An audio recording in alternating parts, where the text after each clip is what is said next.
Bapa, Putra, dan Roh Kudus. Amin. Semoga kita semua dapat mengalami seperti Yohanes Pembaptis yang mengenal Yesus sebagai anak domba Allah yang sudah ada sebelum segala abad, yang adalah Kristus, Sang Penebus, Sang Penyelamat.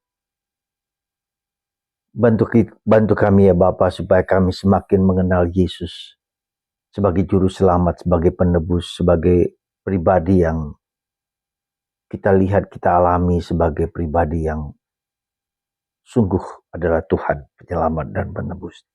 Terpujilah namamu kini dan sepanjang segala masa. Amin. Para saudara, kita harus semakin mencoba mengenal, mengerti, memahami siapa Yesus itu sesungguhnya. Ya, bukan hanya bahwa Yesus sebagaimana yang dikatakan dalam kitab suci, Yesus sebagaimana yang dikatakan oleh gereja, tapi Yesus yang sungguh-sungguh kita alami dan kita rasakan.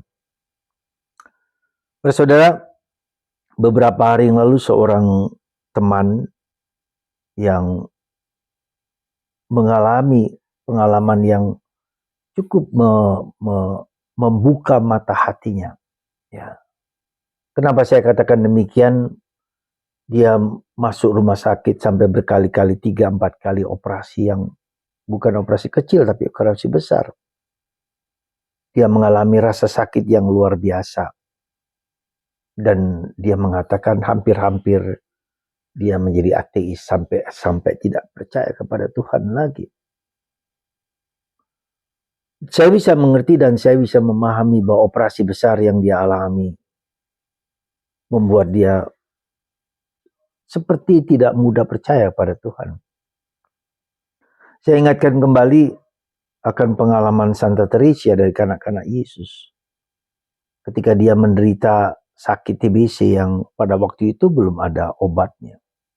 Dan dia berkata kepada saudarinya, seorang suster, apa yang kau alami tadi malam? Ya, saya hampir-hampir tidak lagi percaya kepada Tuhan. Ya, begitu dahsyatnya pengalaman ketidakberdayaan, pengalaman seperti Tuhan tidak bekerja, tidak membantu, tidak menolong hidupku. Aku menjadi mengerti betapa orang ateisme muncul dalam diri orang. Pengalaman ketidakpercayaan kepada Tuhan. Dan itu dialami oleh teman ini. Lalu saya ingatkan akan peristiwa seperti itu. Karena dia mengatakan, aku hampir tidak lagi percaya kepada Tuhan. Lewat penderitaan yang kualami. Saudara, setelah lebih lanjut saya terangkan memang tidak mudah mengerti ketika kita mengalami penderitaan yang sangat berat. Ya, apakah Tuhan sungguh-sungguh datang dan percaya dan memberikan rahmat kepada kita?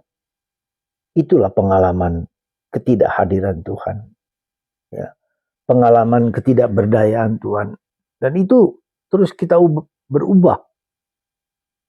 Ya, jadi kita mulai seolah-olah tidak percaya bahwa Tuhan itu sungguh hadir dan membantu kita. Ya, dan itu terjadi dalam setiap, dan itu dialami oleh setiap, sekali lagi dialami oleh setiap orang. Ya. Jadi jangan, karena itu iman akan Kristus itu akan mengubah hidup kita sendiri. Ya.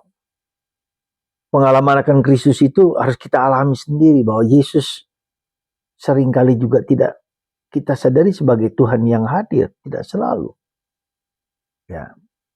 Dan itulah yang harus kita jalani, kita alami, kita rasakan sendiri. Tuhan dirasakan sebagai Tuhan yang tidak hadir, Tuhan yang tersembunyi. Ya. Dan itulah pengalaman malam gelap, pengalaman keberdosaan, pengalaman kelemahan, pengalaman ketidakberdayaan kita. Tuhan tidak hadir. Tuhan dirasakan tidak hadir. Dan itu juga dialami oleh Yesus ketika Yesus disalib. Eloi, Eloi, lama sabatani. Allahku, ya Allahku, mengapa engkau meninggalkan aku? Saudara, itu juga yang akan dialami oleh Yohanes Pembaptis. Ketika dia berada di penjara, dia bertanya, mengusir, dia menyuruh muridnya untuk bertanya, siapakah engkau? Dan Yesus mengatakan, orang buta disembuhkan, orang mati dibangkitkan. Lihatlah pekerjaan yang dilakukan oleh Yesus dalam hidupku.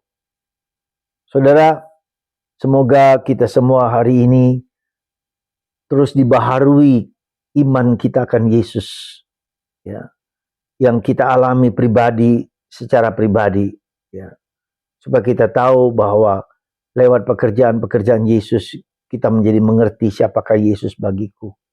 Semoga Anda di awal tahun ini, di dalam kehidupan kita selanjutnya, tidak mudah putus asa ketika kita mengalami penderitaan demi penderitaan.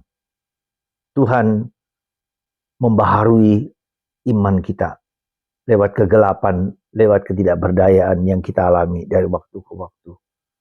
Terpujilah namamu, kini dan sepanjang masa, Bapa, Putra, dan Roh Kudus. Amin.